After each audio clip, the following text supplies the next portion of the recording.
இருக்கிற நல்ல வாழ்க்கையை தொலைச்சிட்டு இல்லாத வாழ்க்கையை எதுக்கு தேடணும்? இப்பவும் ஒண்ணு கெட்டு போகல. இன்னும் அந்த வாழ்க்கை உன் கையில தான் இருக்கு. புரியல. நீ வெண்ணிலாவை அந்த வீட்டுல விட்டுட்டு வந்திருக்க கூடாது. ஏன்? நீ அந்த வீட்டு மருமக. அந்த வீட்டு உரிமை நீ எதுக்கு விட்டு கொடுக்கணும்? அந்த வீட்டை விட்டு நீ ஏன் வரணும் சொல்லு. அவரு மனசுலதான் நான் இல்லையே, நான் எதுக்கு அங்க இருக்கணும்? ஆனா நீ அங்க இல்லாததுனாலதான் மாப்பிள்ள அங்க இருக்க பிடிக்காம வீட்டை விட்டே போயிட்டாரு. அது தெரியுமா உனக்கு? அத பத்தி எனக்கு என்ன கவலை? ஏய் ஏய், சும்மா லூசு மாதிரி பேசாத. வர வர நீ ரொம்ப தான் ஆடுற. இல்ல, நீங்க தான் என் மனசை புரிஞ்சுக்காம சும்மா தேவையில்லாம பேசி என்ன டார்ச்சர் பண்ணிட்டு இருக்கீங்க. ஐயோ பைத்தியக்காரி, எல்லாம் ஓ நல்லதுக்காக தாண்டி சொல்றோம். நீ பாட்டுக்கு அந்த வெண்ணிலா வீட்டுல விட்டுட்டு இங்க வந்துட்ட. அது உனக்கு எவ்வளவு பெரிய ஆபத்து தெரியுமா? ஏன்? பின்ன மாப்பிள்ளையோட பாட்டியும் மாமனாரும் லேசப்பட்டவங்கன்னு நினைச்சியா? நீ மாப்பிள்ளை கிட்ட சண்டை போட்டுக்கிட்டு வெண்ணிலாவை அங்க விட்டுட்டு நீ இங்க வந்துட்ட. இதுதான் சாக்குன்னு மாப்பிள்ளையோட மனசை கலைச்சு வேற ஏற்பாடு பண்ண ஆரம்பிச்சுட்டாங்கன்னா? வேற ஏதாவதுனா சொல்லுமா, நீ என்ன நினைக்கிறியோ அதை சொல்லு. ஏய், அதெல்லாம் எதுக்கு இப்போ? நீ முதல்ல அந்த வீட்டுக்கு போ. நீ போனா மாப்பிள்ளை அங்க வந்துருவாரு. அப்புறம் எல்லாமே சரியாயிடும். போ, நீ கிளம்பு. என்ன சித்தி, அக்காவும் தங்கச்சியும் சேர்ந்துட்டு விளையாடுறீங்களா? அவரை பார்க்கவே பிடிக்கலன்னு சொல்றேன், அங்க போய் அவரோட சேர்ந்து இருக்க சொல்றீங்க. அவர் அம்மாவை ஏமாத்துறதுக்காக அவர் வெளியே எங்க வேணா போய் தங்கிக்கட்டும். அத பத்தி எனக்கு ஒரு கவலையும் இல்ல. அப்புறம் வேற ஏதாவது பண்ணிடுவாங்களோன்னு பயப்படுறீங்களே, அது கூட பண்ணி தொலைக்கட்டும். எனக்கு அத பத்தி எல்லாம் ஒரு பயமும் இல்ல. என்னக்கா இது? இனிமே அவருக்கும் எனக்கும் அந்த குடும்பத்துக்கும் ஒரு சம்பந்தமும் இல்ல. இதுதான் என் குடும்பம், இதுதான் என் வாழ்க்கை. நான் இங்க இருக்கிறது உங்களுக்கு பாரமா இருந்தா சொல்லிடுங்க, நான் இப்பவே வெளியே போயிடுறேன். கண்மணி, ஏண்டி இப்படி எல்லாம் பேசிட்டு இருக்க? இல்லம்மா, உண்மையதான் சொல்றேன். வாழ்க்கையில யாருமே யாருக்குமே பாரமா இருக்க கூடாது. யார் எப்படியோ, கண்டிப்பா நான் உங்களுக்கு பாரமா இருக்க மாட்டேன். நானும் இந்த வீட்டு பொண்ணுதாமா. அதனால பழையபடி இங்க இருந்தே நானும் உங்களோட சேர்ந்து இடியாப்பம் விற்க போறேன். இடியாப்பம் விற்க போறியா? இருக்கிற வாழ்க்கையை தக்க வச்சுக்கிறத விட்டுட்டு இதெல்லாம் உனக்கு தேவையாடி? இல்ல சித்தி, என் வாழ்க்கையிலேயே நான் எடுக்கிற ரொம்ப தெளிவான உறுதியான முடிவு இதுதான். அடுத்த ரவுண்டு இடியாப்பம் சுட்டு ரெடி ஆயிடுச்சுன்னா சொல்லுங்க, நான் போய் வித்துட்டு வரேன். அதுக்குள்ள 2 இட்லி மட்டும் எடுத்து வச்சுட்டு போறீங்களா? இல்ல பரவாயில்ல, நானே எடுத்துக்கிறேன். ஏய்,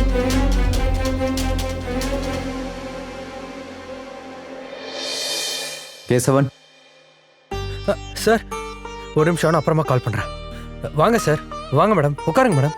சாரி தம்பி. எதுக்கு மேடம்? என் பையன் அனாவசியமா உன்னோட பிரைவசியை கெடுத்துட்டான். ஐயோ, என்ன மேடம் இப்படி சொல்றீங்க? அதெல்லாம் ஒண்ணும் இல்ல மேடம். அவர் எனக்கு அண்ணன் மாதிரி மேடம். நைட்டு திடீர்னு நீங்க வந்து நான் தங்க போறேன்னு சொன்னாரு. எனக்கு ஒன்றும் புரியல. ரொம்ப டிஸ்டர்பா வேற இருந்தாரு. நானும் எதுவும் கேட்டுக்கல, அவரும் எதுவும் சொல்லல. அப்படியே இங்கேயே தங்க வச்சிட்டேன் மேடம். அண்ணன் எங்க இருக்கான் கேசவன்? வாங்க சார்.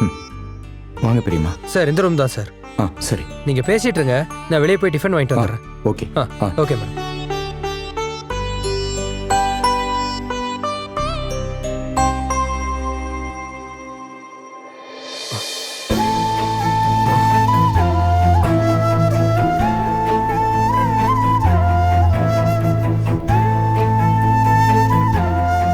டேய், உனக்கு என்ன தலையெழுத்தாடா?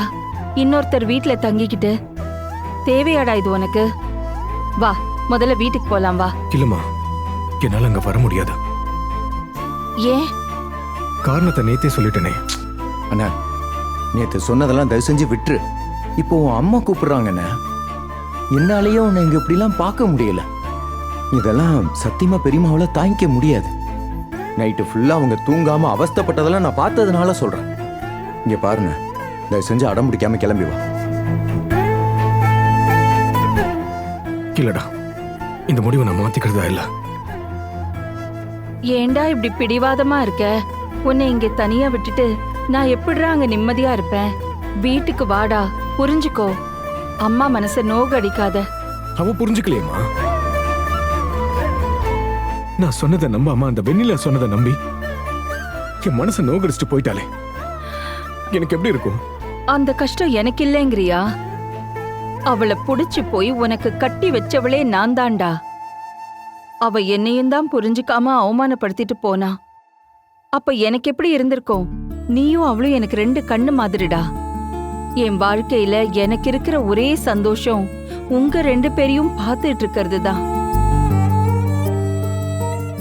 ஆனா இப்படி 2 பேருமே சண்டை போட்டுக்கிட்டு கோச்சிக்கிட்டு வீட்டை விட்டு போயிட்டா நான் எப்படிடா அங்க இருப்பேன்? என் நிலைமைய யோசிச்சு பாத்தியா? அம்மா ப்ளீஸ், எனக்கு புரியுது. ஆனா என்னையும் கொஞ்சம் புரிஞ்சுக்குங்கம்மா. அவ இல்லாத அந்த வீட்டுக்கு என்னால வர முடியாது. ஏன்? மா, அந்த வீட்டுல எங்க பார்த்தாலும் அவதாம என் கண்ணுக்கு தெரியுதா? அவ இல்லாத அந்த வெறுமைய, அந்த கொடுமைய சத்தியமா என்னால தாங்க முடியாதுமா. நாங்க வந்து நான் பைத்தியம் முடிச்ச செத்துருவோமா? அண்ணா, ஏன் அன்பு?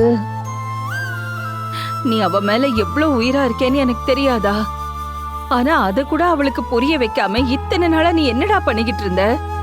நான் என்னமா பண்ணுவேன்? நான் உன்னை தாண்டி லவ் பண்றேன்னு சொன்னா நம்ப மாட்டேங்கிறாள் அவ. அப்ப போ, அவளுக்கு புரிய வை.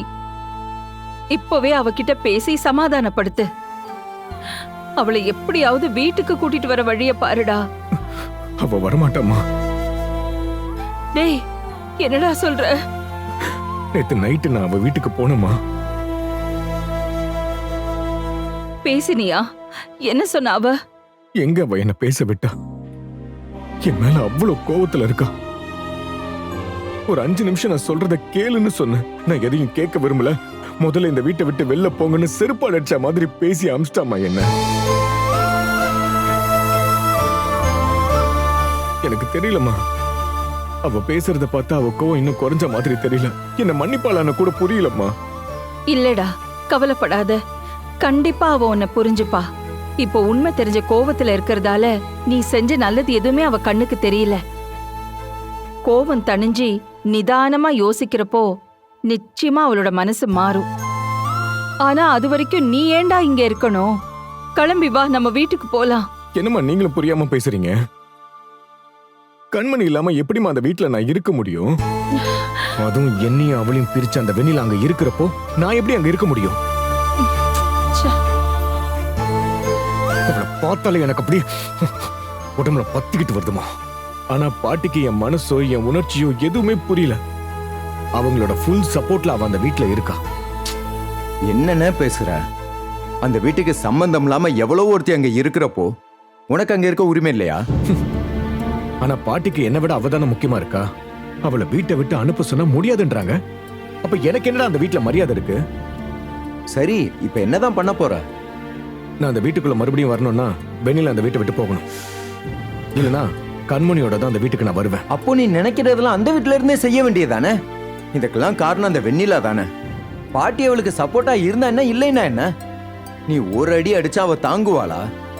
நீ மிரட்டுற மேட்டில் அவ பயந்து போய் பொட்டி எடுத்துட்டு போவான்னு பார்த்தா நீ என்னமோ அவளுக்கு பயந்துட்டு போய் இங்க வந்து உட்கார்ந்துட்டு இருக்க.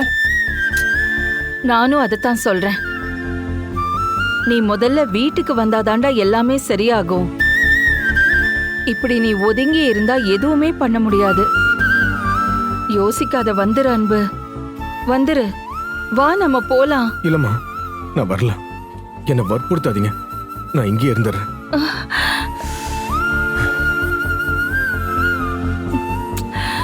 பெரியம்மா விடுங்க. இதுக்கு மேல அவனை ஃபோர்ஸ் பண்ண வேண்டாம். அண்ணா, நீ உடம்ப பார்த்துக்கோ, ஒழுங்காரு, புரியுதா? அத நினைச்சாதாண்டா எனக்கு பயமா இருக்கு.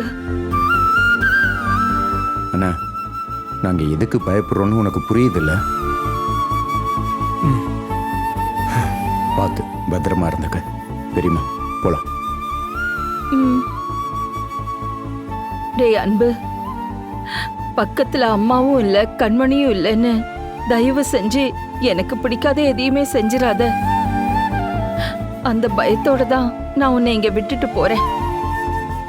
அம்மாவை ஏமாத்திடாத, சரியா?